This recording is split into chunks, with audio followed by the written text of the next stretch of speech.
My name's Chandra Fordham, and I work at the CERTEC office of the Cancer Center along with Adela, Dr. Cota Gomez. And just first of all, thank you so much for coming to celebrate Daniel and his accomplishments and giving him this opportunity to present his research to you all. This is a big opportunity for him. He is being awarded with our first, and this is our first of what's going to become an annual Emerging Cancer Science Research, Emerging Cancer Researcher Award. And so he's being recognized for the research that he did as a high school senior at Rock Canyon High School down in Douglas County. And so he's going to talk to you about the research that he did as part of the biotech program at Rock Canyon. And prior to coming to the Cancer Center, I worked as the biotech teacher at Rock Canyon, and so I was aware of Daniel and brought him to the attention of the CERTEC office to have this opportunity to present his research. So Daniel went through 3 years of the biotech program, so he was trained in biotech. The second year was for him was a research year. The third year he served as a research mentor to the younger kids, and he also went through the AP research program. And so part of the AP research program at Rock Canyon, you have to design your own independent research projects. So the second year of research, he learned how to do research, how to publish, how to write journal articles, how to conduct an experiment. But it's much more hands-on. I can't even really say that because they're doing such different things. I can't guide them in everything that they do. But AP research, you really have to come up with your project completely independently. And that's really unique because, as you all know, at the research setting, if you have a graduate student, you train them in the work you're doing in your lab. You help them come up with ideas, right, for their research, potential research investigations. Daniel had none of that mentorship or guidance through this program. He wasn't allowed to have that. And so he was reading journal articles, came up with his own idea for research. He had never performed cell culture. We did design and develop a cell culture lab in the biotech lab at Rock Canyon. But cell culture lab. I never learned how to do cell culture, and nor did I ever want to. I wanted the kids to figure it out. They have research mentors they reached out to for questions. So he would get cell lines and talk with people about growing cell lines, troubleshoot problems that he was having with them. He worked with researchers here on campus, and I'll let him explain that in his presentation later. But what's really important that you understand is all of the research he did, he came up with the idea for the research independently by reading journal articles. And it was well above my head, so I was like, until you can explain it at a level I understand, you're not doing it. So he kept going. He kept coming back to me like, this is it, this is more. And he finally got it, okay, you can do it. And conducted it without that support. He learned by watching YouTube videos, by talking to people, by reading about it. We had past biotech students who had done some cell culture, so they were kind of doing some support systems. And so the independence that he did is what's really astonishing, as well as the fact that he was a high school student. You also have to understand the timeline. He had, in the end, less than this amount of time, but he really had the school year to, one, come up with a research project, learn how to perform the protocols, conduct the research, analyze the results, write it up. So the whole thing had to happen in a very short time. And he'll talk to you also about some of the difficulties he encountered. So I'm a very proud teacher of this young man, and really excited to showcase him for you. And thank you all again for coming and to support him. He will be going to UW-Madison next year in a molecular and cellular biology program. And then we're hoping that when he finishes his undergrad, he'll be coming back to Anschutz to do his graduate school. So that's my plan for Daniel. We'll see if he listens to this. Okay, here you go. And with that, you are on. Alrighty. I'll wait for you to swing around so that we can grab the presentation. But as was Courtney said, I'm Daniel. This project was done for my AP research project. AP research, as you said, is a year-long program where you run through, it's called AP Capstone. You run through AP Seminar where you learn how to write journal articles at the same time as I was doing year 2 research. And then when you come up with an independent project, you get an expert mentor. They have to sign paperwork to say that they're not allowed to answer any questions that you don't directly ask them, because College Board really wants you to be the person doing the research. And I did research on combining the PARP inhibitor Olaparib and the supplementary drug Novobiocin in order to increase the efficacy of PARP inhibitor treatment in reducing the cell viability of RIN-m beta islet cells with Insulinoma. So, and I'm gonna do my best, we can move on to the next slide. I'm gonna do my best to explain the biochemistry behind this. I'm still learning more stuff every day as I read more journal articles, but the first part that I had to understand while doing this project is how PARP inhibition actually works, because in order to increase the efficacy of it, you need to know how it works. And the first part of that is understanding homologous recombination. So, homologous recombination repair is the most prevalent double-stranded DNA break repair pathway that eukaryotic cells use to repair double-stranded DNA breaks in the genome. And it's catalyzed by an enzyme called RAD51, which catalyzes the search for a homologous, meaning same sequenced, single-stranded DNA strand to the double-stranded DNA that's implicated in the break, and then the invasion of that strand of DNA. Here you can see the figure as a simplified version of how homologous recombination works. First, the four ends of the double-stranded break are resected in order to prime them for receiving the single-stranded DNA, and then the RAD51 single-stranded DNA complex inserts itself into the site of the double-stranded break and forms something called a D loop, where it crosses over the single-stranded DNA into the site of the break. There's a couple mechanisms that are hypothesized as to how the single-stranded DNA is integrated into the genome, but at the end of each of these mechanisms, you have homologous strands of single-stranded DNA that are integrated into the double-stranded break, maintaining the genomic stability and repairing the break. And this is really important. This process is very accurate. It's very good at maintaining genomic stability, which is why it's the most prevalent double-stranded DNA break repair pathway that we have in our cells. And there's a couple other enzymes that assist RAD51 in searching and inserting the single-stranded DNA into the double-stranded break site, one of which is breast cancer 2 enzyme.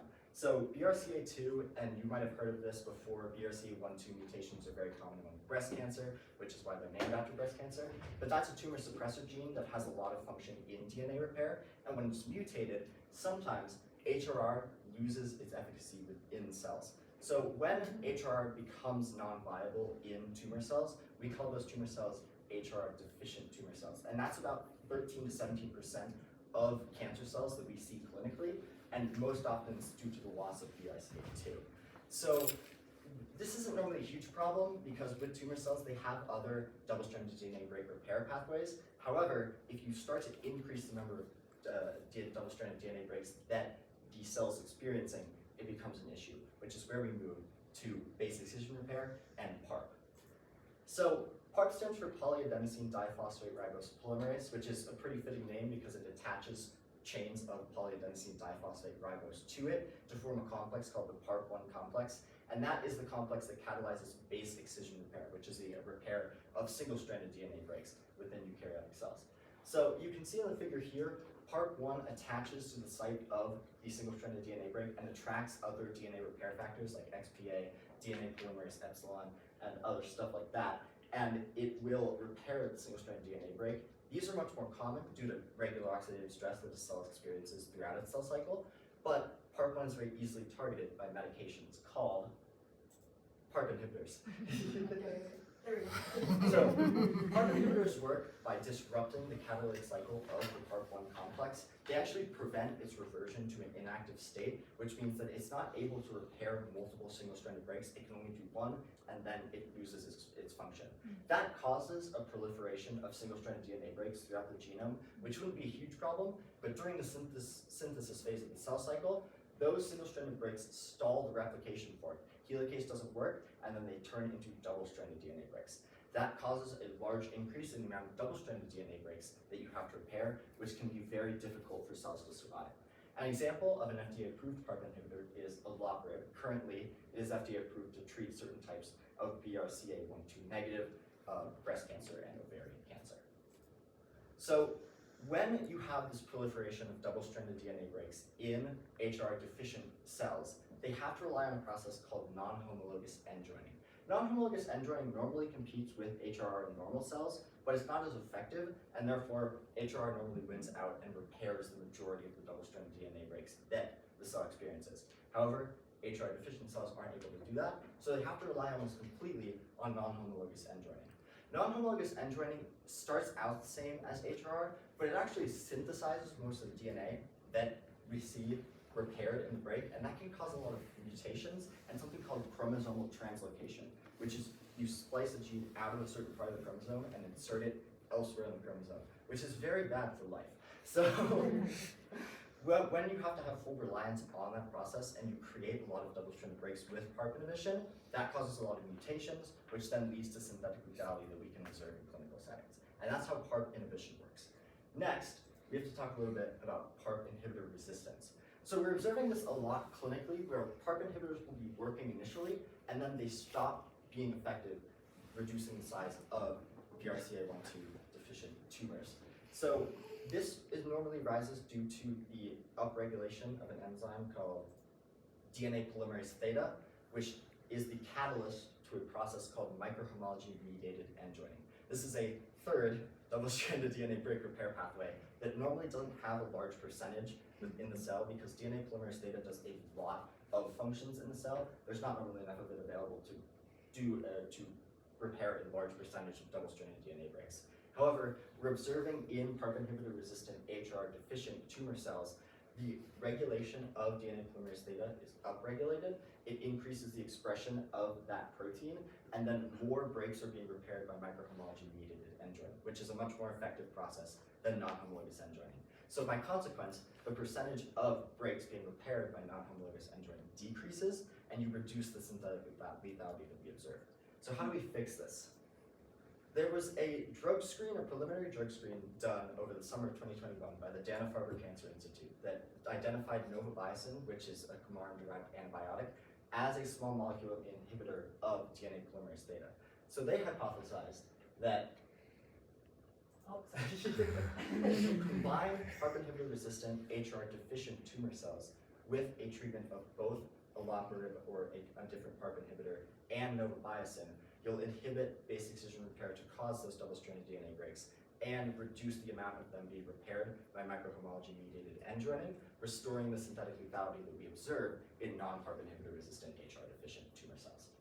So that led me to my research question, which was how can I take the lone treatment of Olaparib, which once again is the PARP inhibitor, Novobiocin, and then a combination of the two, and how will that affect the cell viability in cultures of RIN-m beta islet cells with insulinoma?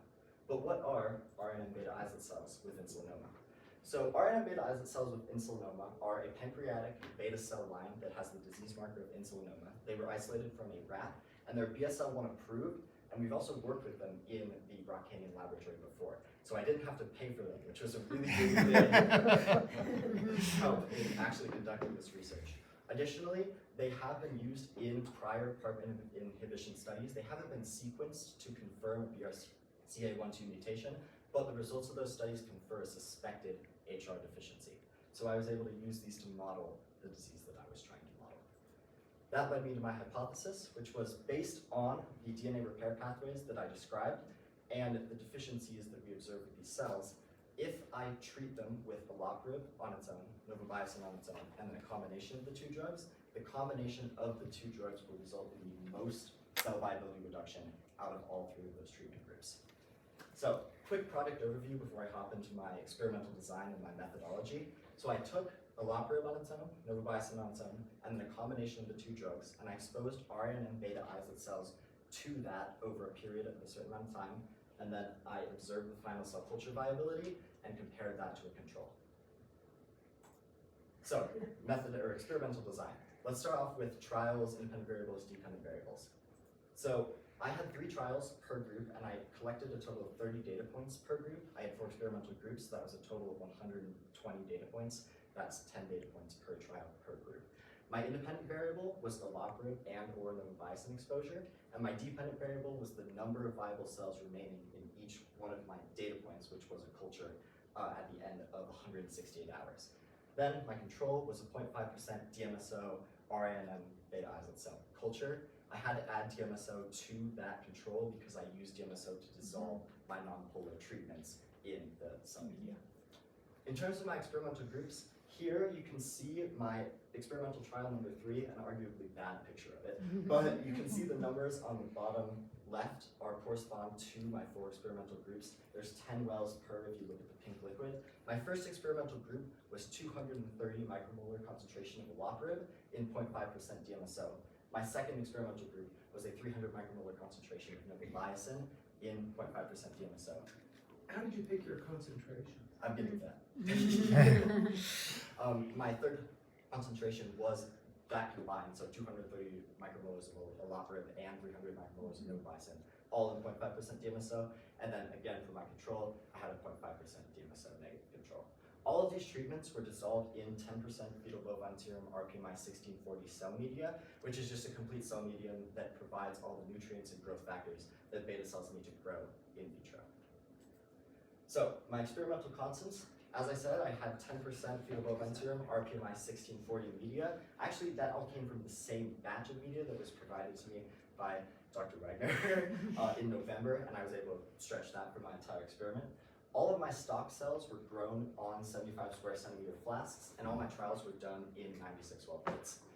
For those 96 well plates, each well had 50 microliters of cell suspension containing an initial seeding density of 1.5 times 10 to the 4th cells, and then were supplemented with 100 microliters of whatever treatment I was using for that specific well.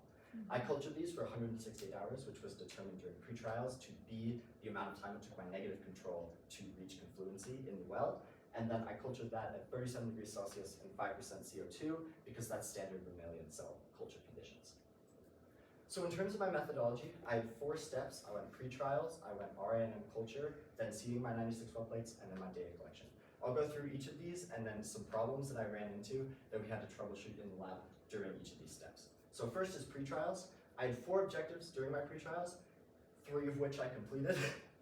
The first one was to determine my Olaparib and Novobiocin concentrations. I cultured my RIN-m cells with Olaparib and Novobiocin, serially diluted from the highest concentration I could achieve, which was about 960 micromolars of Olaparib and 1,200 micromolars of Novobiocin. And then I just diluted that and cultured all the cells with those treatments. And the 2 concentrations that I settled on had an observable effect at the lowest concentration, because at this stage, I was still planning on a cytotoxicity control, meaning that the lowest concentration had the greatest chance of not affecting normal cells. Okay, Next, good job. Next, I had to calibrate my the CO2 incubator, the lab. Ours broke last year, so we got a new one this year, but it was not calibrated, and we had a little bit of fun with that. Then I had to practice RIN-m cell culture, and the last objective, which I did not complete, was confirming the selective tumorigenic toxicity of my treatment combination. So that just means I was hoping to use NIH3T3 embryonic fibroblast cells, which are a non-tumorigenic cell line, to prove that the Olaparib and Novobiocin together did not affect regular cells. But we ran into some problems culturing those. So if we move on really quick to the problems that we encountered during pre-trials. The first one, you can see the CO2 incubator there. This isn't a great picture. There were a lot of days where it was worse than this, but you can see the excessive humidity built up on the door. We started observing this after we calibrated our CO2 incubator. So what we used is we used a FIRAD device in order to estimate the CO2 concentration, and then we used just glass thermometers that were available to us, placed inside of the incubator to try to calibrate the temperature of the incubator. But our cells started growing super slowly, and we were observing that excessive humidity. So I scheduled a professional. We had warranty from Thermo Fisher, so we didn't have to pay for the professional, so I just emailed them out. I got a professional out there with an IR CO2 sensor and an electronic thermometer to calibrate it for us. And it turns out we were a whopping 9 degrees below our 37 degrees Celsius. I don't know how that happened. The glass thermometers, even when placed inside of the incubator before he professionally calibrated it, were reading 37 degrees Celsius. It was very strange. But because the temperature was so low, the metabolic processes within the cell lines, we had 4 cell lines growing in this incubator, were incredibly slow. So it took a really long time to reach confluency. But he got that sorted out, and then that wasn't necessarily a problem anymore. That was in mid-February. I have to pause you there though. One thing that's important to note is this was, I think, I was still there a little bit at this point, but he says we, as if you're probably picturing a teacher or a researcher helping as part of the we. The we is Daniel. When the CO2 incubator wasn't working, the teachers were like, well, Daniel, you better figure it out. That's the extent of the we. If you want it calibrated, then you better figure out how to calibrate it, because it's not our CO2 incubator and we're not growing the cells, you are.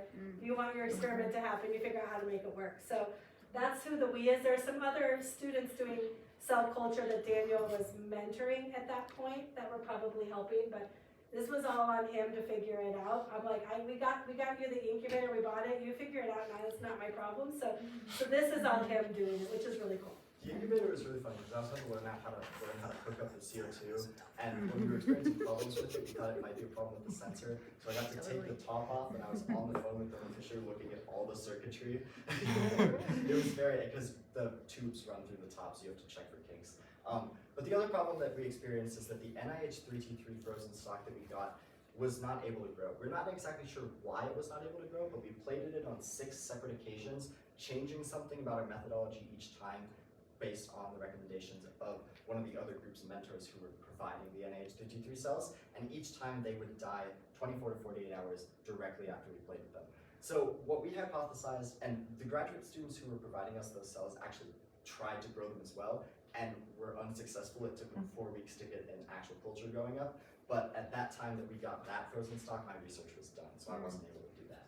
But what we hypothesized is because of the pattern of cell death that we were occurring, we hypothesized there was either a viral infection that the cells would get plated and they would start growing, and then a virus would spread throughout the plate because there wasn't any visible fungal or bacterial contamination, or that the cells weren't frozen correctly and we could only observe that most of them were dead after they were given the appropriate amount of time to adhere to the plate. But because of that, I was not able to confirm selective tumor genotoxicity within my study. We can move on to RIN-m cell culture. This step occurred throughout my entire research, but I'm kind of going based off of what you have to do before you do your 96 well plates. I plated all of my RIN-m cells from frozen stock that I once, again, received from Dr. Wagner. That was plated in 12 milliliters of the complete cell culture medium that I described earlier. It took about 10 days with correct CO2 incubator conditions to reach confluency, and confluency was about 80%. You can see that image right there. It's about 80% of the area of the plate is covered by cells, and at that point, you want to trypsinize them and lift them up into a cell suspension, because if they grow over that, then they start acting a little bit weird. So I grew them to 80% confluency. At that point, on 75 square centimeter flasks, that's about 8 million cells, and I could trypsinize them up and use those cells for my research. The problem was, this this cell line already takes an incredibly long time to reach confluency. Literature predicted 10 days, and I saw that in my cells during the trials when I was actually had CO2 incubator conditions correct. But when we didn't have the CO2 incubator conditions correct, I looked back through my legal lab notebook, and it took an average of 16 to 17 days each time I plated to get up to the 80% confluency.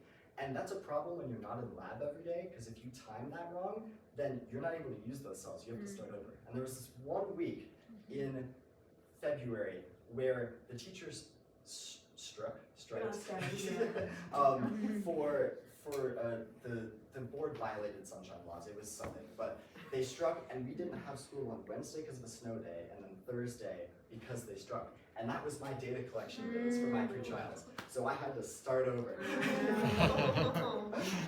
But once we got the CO2 worked out, then went down to 10 days, and we didn't really have any problems from there. So next, I had to trypsinize those. You can see a video down here that I took of the process of trypsinization. The audio for that video is me just shouting Christmas, but I didn't think that would be appropriate for a presentation. But you trypsinize the cells to lift them off the plate, and then you get them in a cell suspension. Then you do a hemocytometer assay in order to count the amount of cells that you have in your cell suspension, and then I had to dilute that to a concentration of 1.5 times 10 to the 4th cells per 50 microliters. You stick 50 microliters in each well, and then supplement that with 100 microliters of your respective treatment solutions. And then you can see around the edge, there's clear liquid. That's just phosphate buffered saline. That's an evaporation buffer to make sure that I wasn't evaporating all my media. I was able to get 40 cells per trial. That's because I missed physics a lot, but you don't really have a lot of time when you're in the day. So it took me about 5 hours to get through 40 cells. You take a picture of it, and you move on to the next one.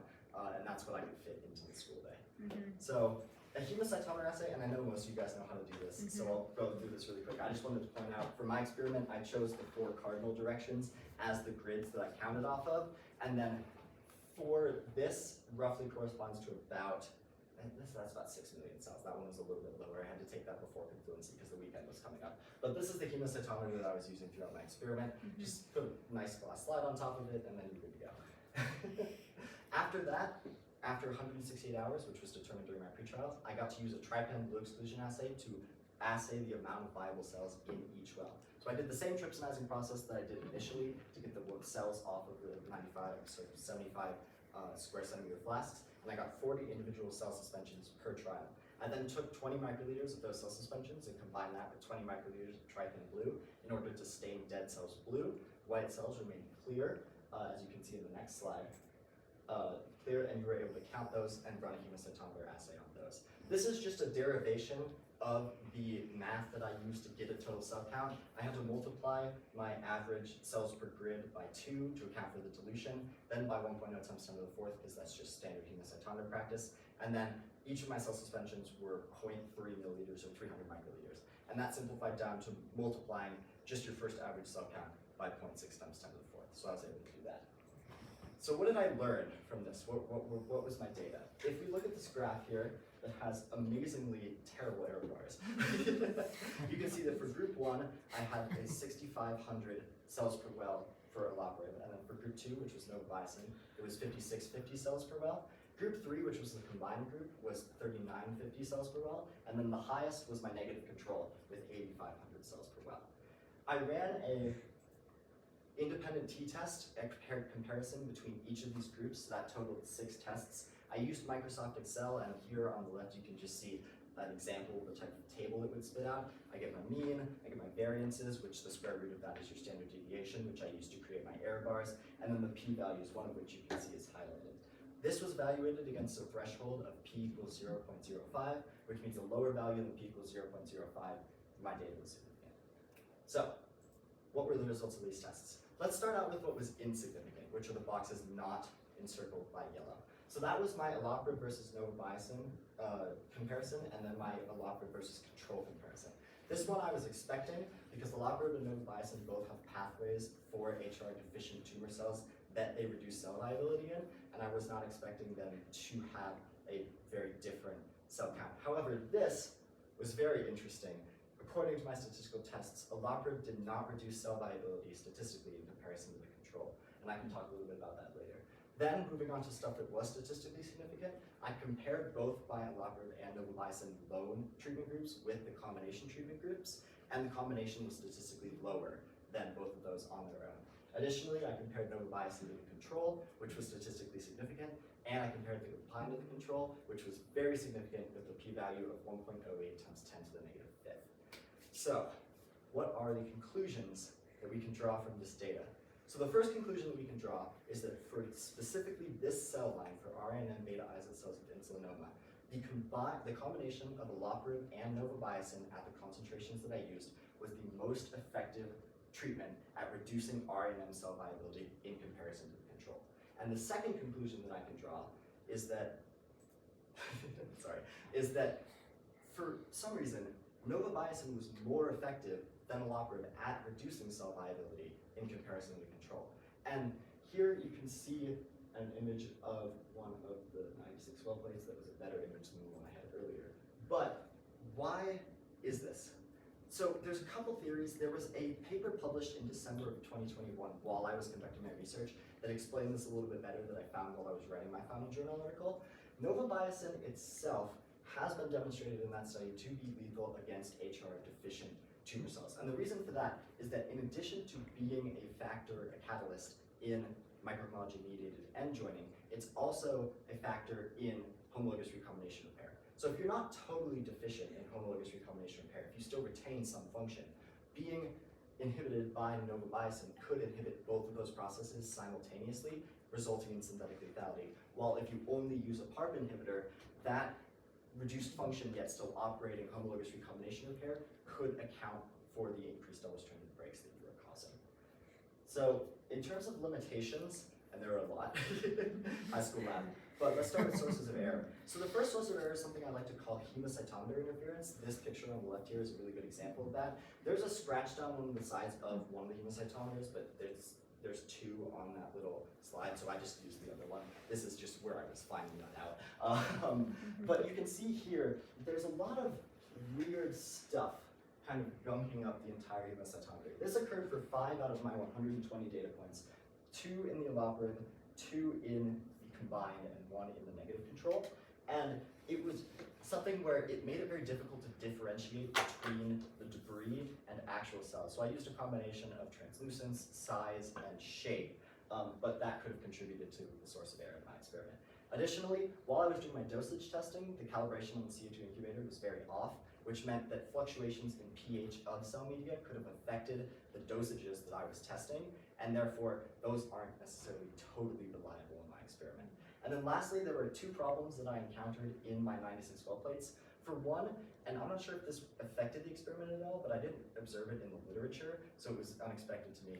The cells kind of concentrated on the ridges of the plate and then grew to confluency inwards. I wasn't sure if that was normal, but I hadn't read anything about it, so it was just something that I noted as could be a source of error. And then also, you'll notice that all of my cell counts were below my initial seeding density, despite visual confirmation of confluency in my negative control cells. That means that there was a problem trypsinizing the cells off of the 96 well plate. However, this doesn't necessarily affect my results if it was consistent across all 4 of my groups, because the control would have accounted for that. Additionally, there are better cell lines that we could use. As I said, RIN-m cells have not been sequenced to confirm a BRCA1/2 negative mutation. However, the research that has been done with them caused me to suspect that they had an HR deficiency, which is corroborated by the research that I did here. But if we could use a pancreatic cancer cell line that has those confirmed deficiencies, that would be much more effective at proving our hypothesis. And then additionally, the lack of cytotoxicity control doesn't necessarily affect the results that I got from RIN-m cells, but it does add an assumption to the experiment that that combination doesn't result in synthetic lethality for normal cells. So running this experiment again, we would want to test that. And lastly, more with reducing assumptions, it would be nice to run something like a Bradford protein assay in order to quantify the amount of DNA polymerase theta and PARP that is expressed within the cells right before I assay, because the biochemical explanation behind why this works is theoretical. I would have to prove, based on the fact that if you're inhibiting a cell process, the cell is going to upregulate the amount of protein it's producing that is being inhibited, and therefore we'd be able to quantitatively measure that increase, and that would add evidence to our hypothesis that those DNA repair pathways specifically are causing this synthetic lethality. In terms of future research, which I started talking about a little bit in my limitations, the first one is we want to confirm a cytotoxicity control and use a BRCA1/2 verified line. So for cytotoxicity control, I recommend an H6C7 pancreatic duct cell line. That is a non-cancerous pancreatic cell line, and they're actually pretty hard to find, is what I was finding for non-cancerous ones. But that would be able to confirm specifically on pancreatic cells that the combination of the 2 treatments is not lethal. And then the CAPAN1 cell line is a BRCA verified mutated pancreatic adenocarcinoma line that has been shown in research to develop PARP inhibitor resistance around 50% of the time that they tested it. So that would be a really, really good cell line to use for the combination of these 2 treatments.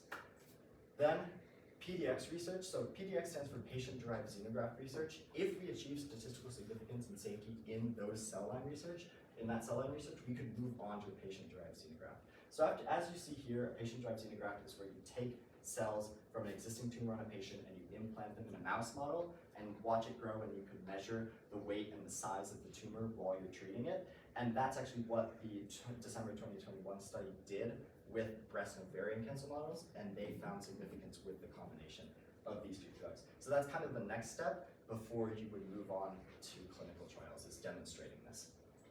And I just want to talk about that December 2021 study super quick. You heard me mention the Dana-Farber Cancer Institute preliminary drug screening over the summer of 2021. That is this study. They did a report in the National Cancer Institute News about finding Novobiocin as a small molecule inhibitor of DNA polymerase theta, but the Dana-Farber Cancer Institute published their final research while I was doing mine in December of 2021, and it was so cool.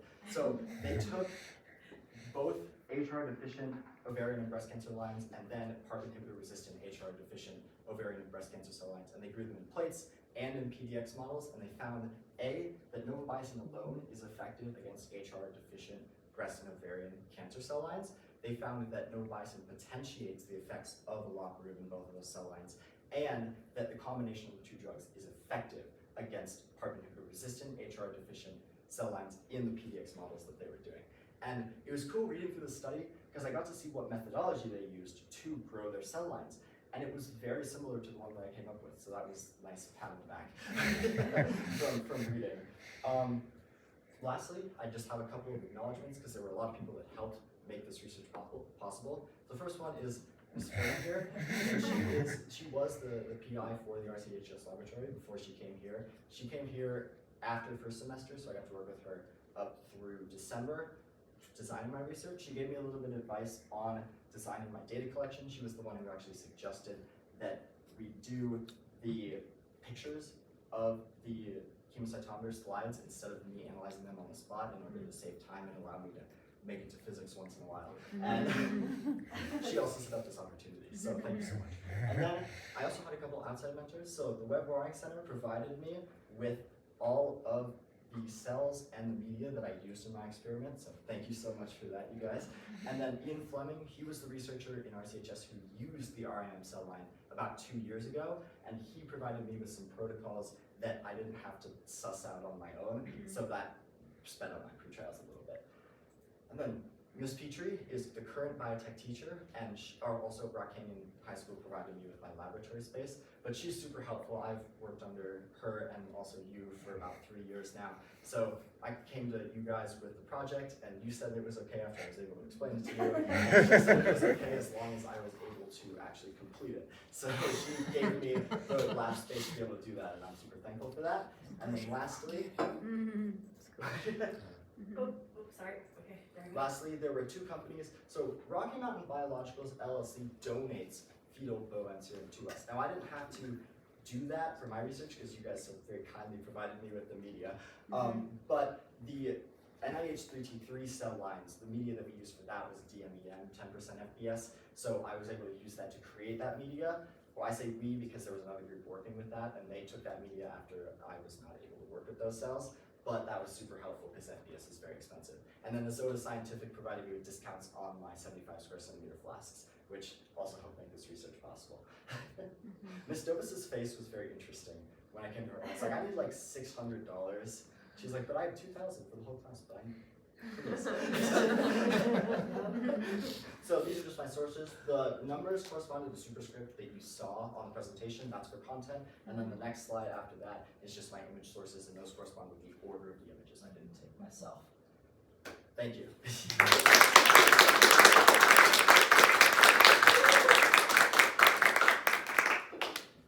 Okay, so questions? Really quickly, did you use round or flat bottom 9612 plates? They were, I believe, flat bottom. They were fine. Yeah. So I still don't know why that pattern. That happens all the time. That happens all the time. Okay, so that is normal. Okay. It's maybe like when you spill coffee, it's drawn to the edges of the droplet. Yeah, even on So a it's capillary action. Okay. So thinking back to your in reading of the literature before you started and the true drugs that you were using and thinking about your cytotoxicity questions, was there any evidence in the literature that there was cytotoxicity of these drugs on other normal cell types? No, and actually the Dana-Farber Cancer Institute study, I was not able to find a definitive study proving that the combination was not cytotoxic to normal cells for my research, but while writing my final paper, I used the Dana-Farber Cancer Institute study to say that there's outside evidence that that combination is safe for regular cells. So, yes. How did your concentrations compare to concentrations that other researchers have used? So if they said that the individual treatments were not cytotoxic to normal cells, was that did you find that your concentrations were within the range of what they were testing? Yes, so Novobiocin, the 300 micromolars, was actually the exact concentration that I pulled from a previous study using Novobiocin. It wasn't for cancer because Novobiocin is also an antibiotic, but they used 300 micromolars of Novobiocin to treat cells with, and that was the exact concentration that I used. It lined up really nicely. The Olaparib, I started out with, I tried to get 10 millimolar, but I couldn't dissolve that much in my DMSO. I sat there on the vortex mixer for like an hour, just kind of sitting there like, right, until my hand went numb and it just wasn't going. So again, the highest concentration I was able to achieve with Olaparib was 960 micromolars. So there wasn't any study that I was able to find that had that low of a concentration. I don't know what I did wrong in terms of dissolving it, because I just put it in the pure DMSO and went for it, and it did not dissolve. So they use a little bit higher in other, so you were Yes. below what was not Used in previous cytotoxic, studies. so that's good. Yes. Well, I have more comments. Daniel, it's hard to believe you're a high school student. I mean, this is grad student postdoc. Like, let's just skip Yes, undergrad. right? That was really nice. Also, your troubleshooting, that's impressive. Because those of us who do this, that's what we do a lot of, is figuring out, I mean, years can be invested in just trying to get something basic to work. Because sometimes the cells don't grow exactly right. Sometimes it's crazy things like how much glucose is in your media. Because D-m and RPMI can have different levels. And it can just totally screw up your cells. So you've got to be able to figure those things out. You really did an impressive job. I'm Thank you. impressed. Thank you. So yeah, come see me.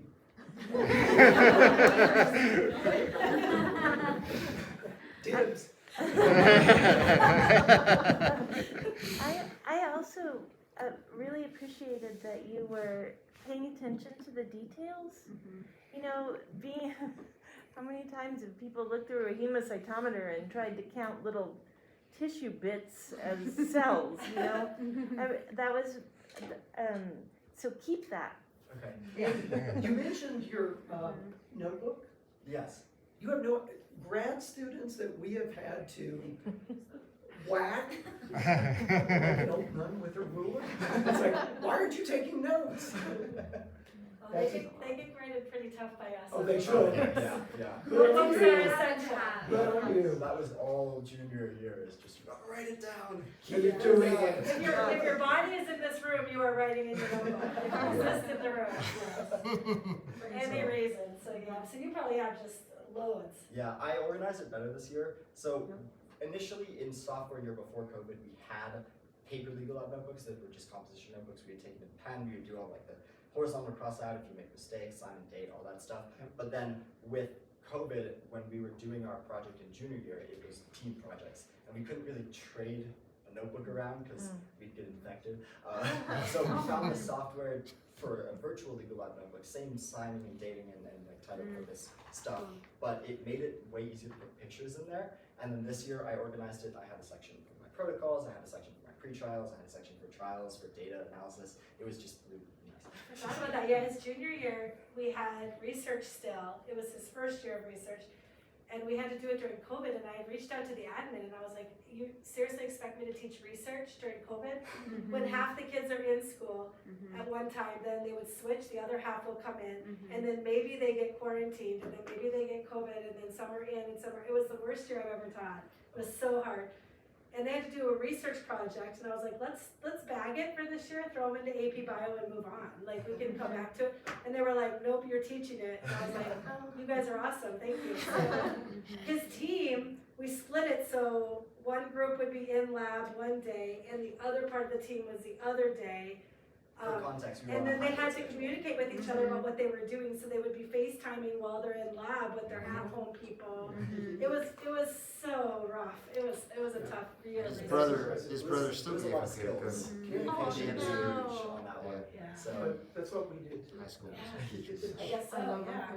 Daniel, I have a question for you that's more like how you dealt with all of that. Like, was there ever a time in any of those experiments where you were just frustrated beyond belief?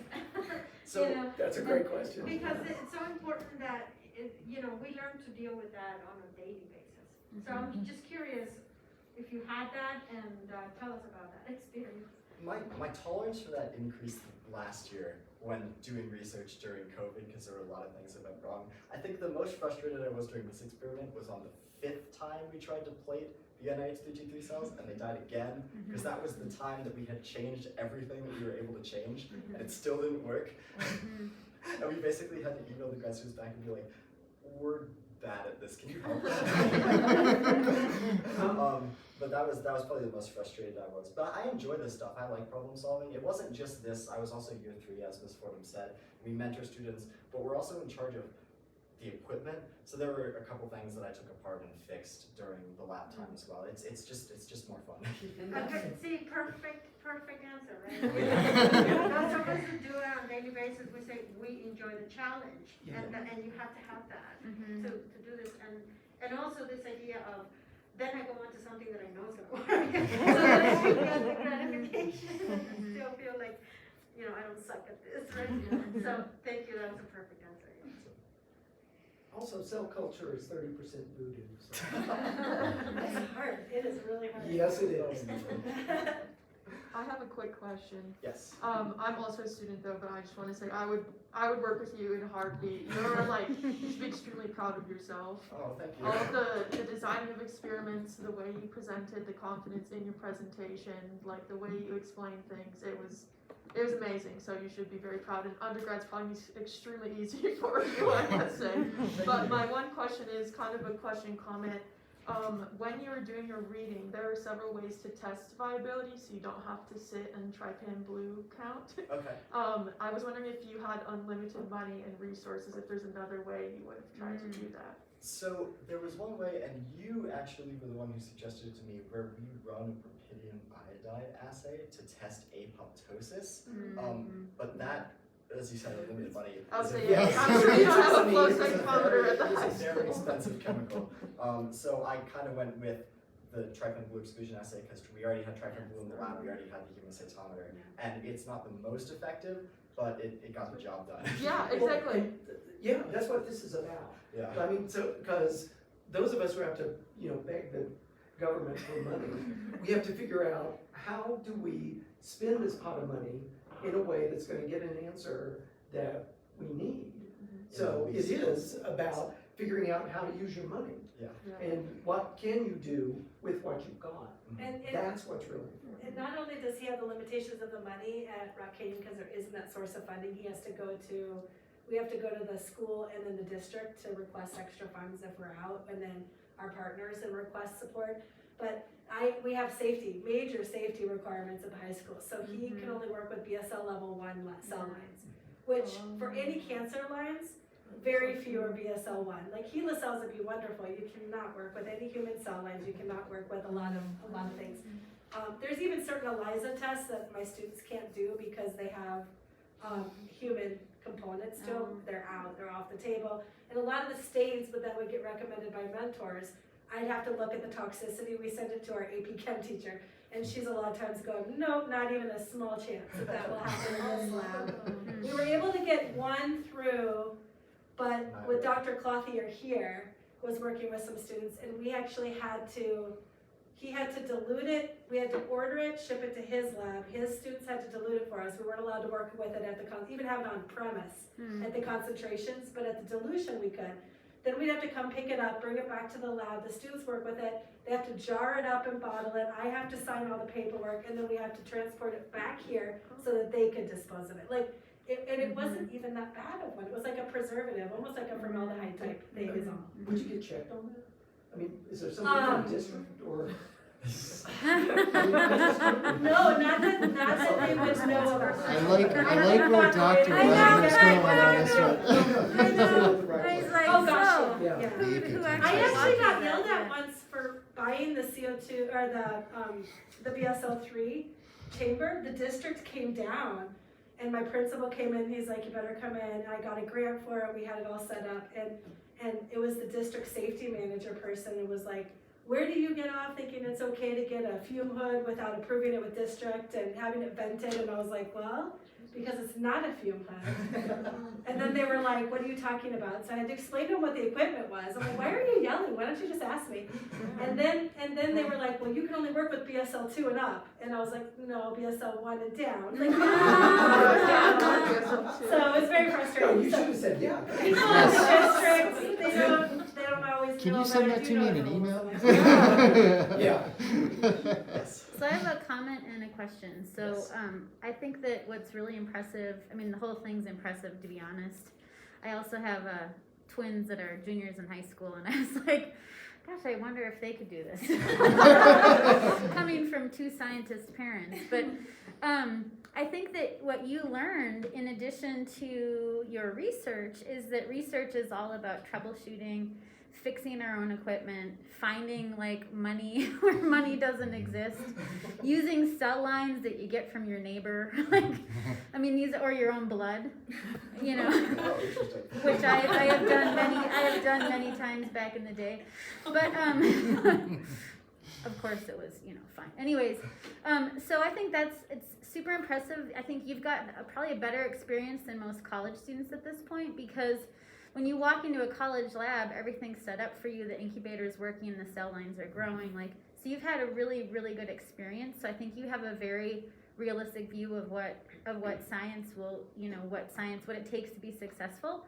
I guess the question I have for you is, how did you come up with this project? Like, what was the motivation behind, like, this is a very kind of detailed niche kind of thing. So I'm just curious, like, I got a PhD studying autoimmunity because my mom is diabetic. Okay. So like, what's your, you know, what drives you, I guess, is my question. So for this project specifically, I knew I wanted to work with cells because I knew I wanted to do cells in college. And I stumbled across, we had this assignment for AP Research. Miss Dovis called it like the summer dating assignment or something like that, where we had to flirt with a couple topics. Okay. That makes it exciting. Throughout all of her assignment, it was very interesting. But I stumbled across that National Cancer Institute news article about Novobiocin by the Dana-Farber Cancer Institute, and I was like, this sounds interesting. I wonder And you flirted. what. Yes, I did. Okay. No, I committed. That's very cute. But I started investigating some of these pathways just because I was curious. Yeah. And that led me to finding a gap in the research of, oh, nobody's actually put these two things together. Okay. I wasn't paying enough attention to realize that the Dana-Farber Cancer Institute study wasn't just a drug screen, because they did talk a ton about what they were actually doing, but I just looked through, I had to figure out how PARP worked, I had to figure out how PARP inhibitors worked. Basically the entire first 15 slides were in the summer, and then I started my research proposal. And the cells line that I got just came from looking through old biotech journals to try to find a cancer cell line that would pop up in response to PARP inhibitors on Google Scholar, and the RIN-m cells did. So Awesome. So it's pure curiosity. yeah, kind of. I mean, I had to do something. So Yeah, that's awesome. Cool. So first off, great job. This is probably better than my college project, so I'm a little jealous. But in terms of your future directions, you know, before you start a xenograft model, to get approval for xenograft models, you need a lot of preclinical experiments to prove outside of basically a viability proliferation assay.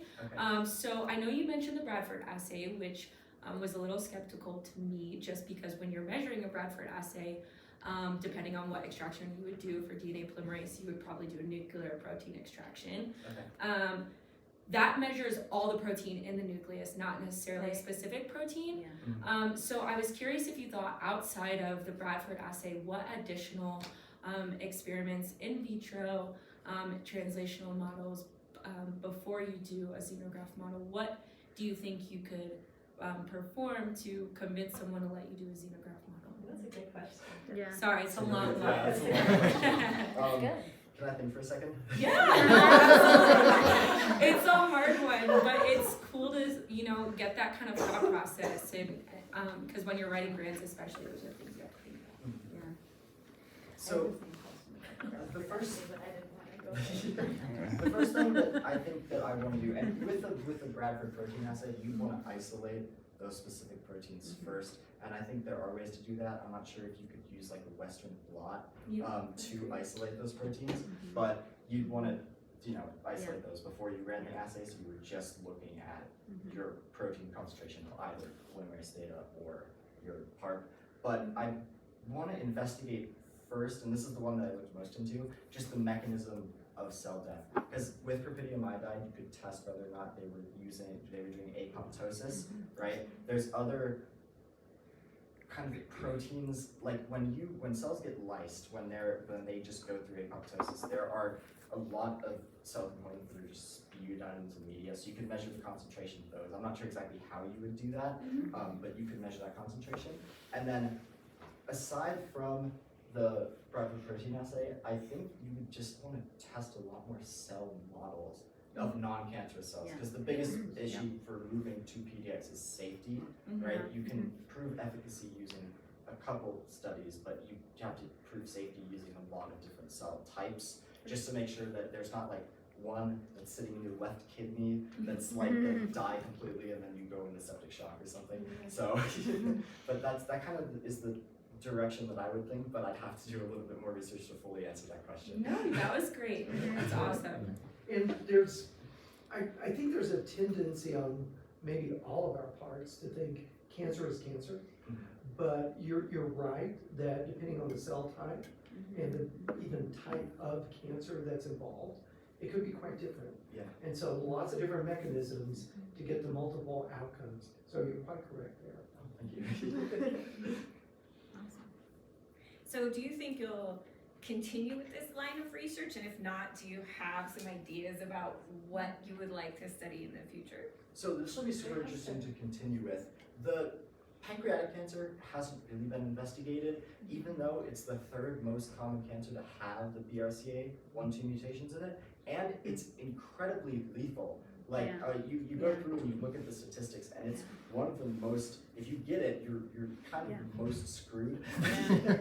Aside from stuff like leukemia and like all the big hitters that kill like 50-60% of people, but it would be really interesting to continue this using actual human pancreatic cancer cell lines. But aside from that, I am kind of interested in how monoclonal antibody therapy integrates into cancer treatment, just because it seems, you have mutations all throughout a cell when it becomes a tumor cell, and it seems like if you could identify specific surface proteins that are structured differently now, even if they evade the immune system, if you could target that specifically, it would be much more effective than trying to meddle in a cell's actual cell processes. So that would be an interesting direction as well.